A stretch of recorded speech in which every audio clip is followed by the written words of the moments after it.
الأمين نبينا محمد صلى الله عليه وسلم. خوشویستان بەڕێزان لەو تاری ئەمڕۆماندا باس لە مەسئلەیەکی گرنگی تر ئەکەین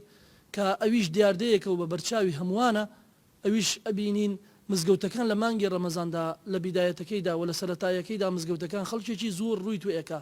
مسلمانێکی زۆر دێ بۆ مزگەوت. بەڕاستی ئەمە مایی دڵخۆشیە لەلایەن هەموو مسلمانانەوە کاتێک کە ئەبینین ئەوها مسلمانان لە مانگی ڕەمەزاندا ڕۆکەنە مزگەوتەکان واز لە تاوان دێنن و ڕۆکەنە نێشکردن و تاعەت و عیبادەتی خوای پەروەردگار. بەڕاستی ئەمە خۆی لە خودی خۆیدا دیاردەیەکی زۆر چاکە و کارێکی زۆر چاکە، بەڵام ئەوەی جێی داخ و ئەسەفە ئەوەیە ئەو دیاردەیە بەردەوامی بۆ نییە و تا ئەو خەڵکانی کە بیدایەت و سەرەتای مانگی ڕەمەزان دێن بۆ تاعەت و عیبادەت، بەڵام پاش ماوەیەک سارد ئەبنەوە و پەشیمان ئەبنەوە و واز لەو کارە جوانە ئەهێنن. بەڕاستی ئەمیش کارێکی خراپە. یاخود ئەبینی تەوبەکردن هەیە بە نیوەچڵی هەر ئەو کەسانەیە کە دێن کاتێ کە تەوبەیان کردووە گەڕێنەوە بۆ مزگەوتەکان ئەبیسینەوە لێیان کە بڕیاریان داوە لەگەڵ یەکێم ڕۆژی جەژنەدا پلیتیان بڕیوە کە بچن بۆ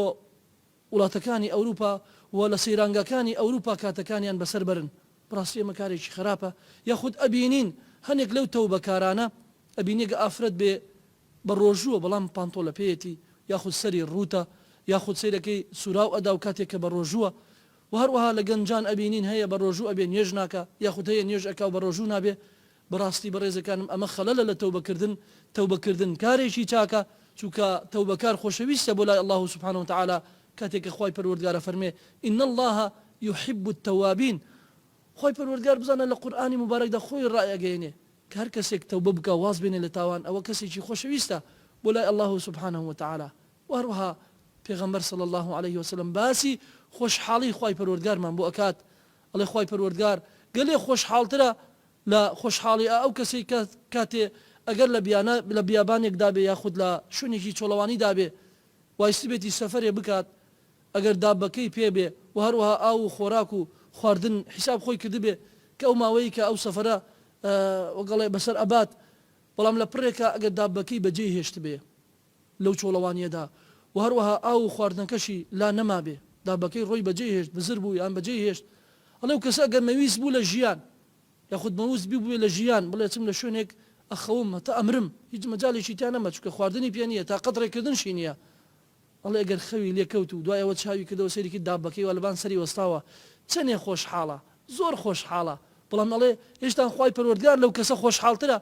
بە تەوبەکردنی بەندەکانی و بەگەڕانەوەی بەندەکانی و بەوازهێنانی بەندەکانی لە تاوان. بۆیە ئەی ئینسانی مسلمانی بەڕێز لە مانگی ڕەمەزان تەوبە ئەکەی قدری تەوبەکەت بگرە و تەوبەکەت ڕابگرە. بەڕاستی نیعمەتێکی چاکە کاتێکە درکت بە خۆت کردووە تۆ تاوانباری و درکت بە خۆت کردووە کە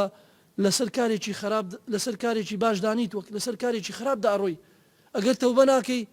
تووشی ئاخر شەڕی دەیت، ئەگەر تەوبە ناکەی تاوان ڕائەکێشێ و دڵت ڕق ئەبێ ئەبیتە خاوەن تاوانێکی زۆر بۆ ڕۆژی قیامەت و بارێکی خراپت لە خۆت ناوە بۆ قیامەت. بۆیە بەڕێزەکانم بە هەوڵ بدەین تەوبەکانمان نەسوح بێ، چونکە خوای پەروەردگار هەر خۆیە فەرمێ يا أيها الذين آمنوا توبوا إلى الله توبة نصوحا. علەماشە فەرمن تەوبەی نەسوح ئەو تەوبەیە کە مەرجەکانی خۆی لە خۆیدا بگرێ کە زانایان باسی 5 مەرج ئەکەن بۆ ئەوەی تەوبەی هەر کەسێک قبول بێ لای الله سبحانه وتعالى کە یەکەمیان ئەوەیە کاتێک کە ئینسان تەوبە ئەکات بۆ ڕیای نەبێ بە ئیخلاسەوە بۆ خوای پەروەردگاری بێ لەبەر خاتر کەس نەبێ لە ترسی کەس نەبێ تەنانەت بە دڵسۆزیەوە بۆ الله سبحانه وتعالى بێ. دووەمینیان ئینسان ئەگەر تەوبەی کرد باواز بێنێ بەگشتی لە هەموو تاوانەکان، نەک لە هەنێ تاوانی زەق واز دێنێ بەڵام هەنێ تاوان هەیە وازی لێی نەهێناوە ڕەنگ بێ ئەو تاوانانە وای لێ بکەن کە بگرێتەوە سەر تاوانەکانی ترش یاخود هامشۆکردنی هەنێ شوێن کە خراپە بۆ ئەو کەسە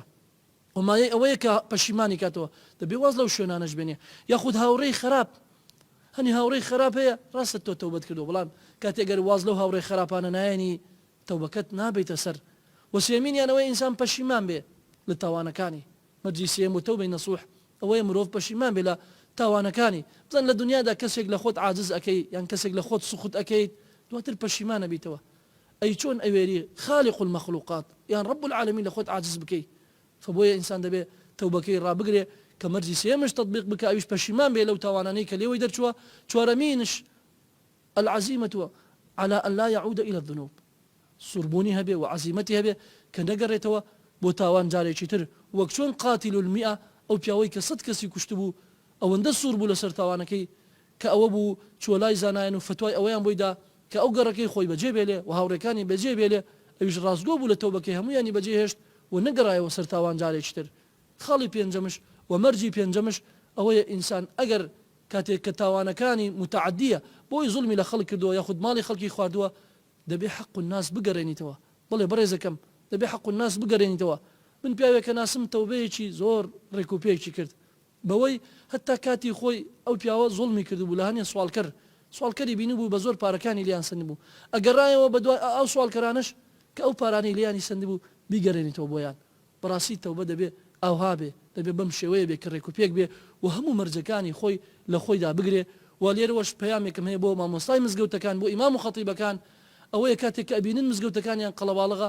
با ئەو خەڵکانە تەریق نەکەنەوە و تۆمەتباریان نەکەن بە ڕەمەزان پەرست بگرە بە خێراتنیان لێ بکەن و دڵخۆشی خۆیان دەربڕن کاتێک کە جومعانان ئەبینن مزگەوتەکان قەڵەباڵغا نەکوەکەنێ ئیمام و خەتیب محاسبەیانەکە و وەگەڵی قسەی ناخۆشیان پێکە ئەی ڕەمەزان پەرستەکان ئەی لە کوێ بوون ئەو ماوەیە ئەم قسانە جوان نییە و هەروەها پەیامم بەو کەسانش کە کاتێ لە مەجلیسەکانەگە بیستیانەوە کەسێک تەوبەی کردو و گەڕاوەتەوە با تەریقی نەکەنەوە ئەی بینین بە پێش چاو خۆمانەوە هەنێک کەسێ سیرەکەی گاڵتە بە هەنێک کەسەکە ئەڵێ ها هەتا دوێنێ ئەوها تەکرد تا دوێنێ ئەوها خراپەتە کرد ئیسە نێژەکەی بەڕاستی تا بی بەسەر فەم کارانە باش نییە ئینسان دەبێ خۆی لەو جۆرە تانە و تەشەرانە بە دوور بگرێ تەوبەکار خۆشەویستی خوای پەروەردگارە ئەی بۆ لای ئێمە خۆشەویست نەبێ بۆیە ئەو کەسەی تەوبە ئەکەی تەوبەکەت با نەسوح بێ و تەوبەکەت ڕابگرە بەشکم سەرفرازی دنیا و قیامەت ئەبی و لە خوای پەروەردگارم داوایە هەموو مسلمانان مەفەق بکە بۆ کاری خێر و خوای پەروەردگار لەو کەسانەمان بسپێرێ کە لە ئاگری دۆزەخ عتقیان ئەکات آمين وآخر دعوانا أن الحمد لله رب العالمين. شهر رمضان الذي أنزل فيه القرآن هدى للناس وبينات من الهدى والفرقان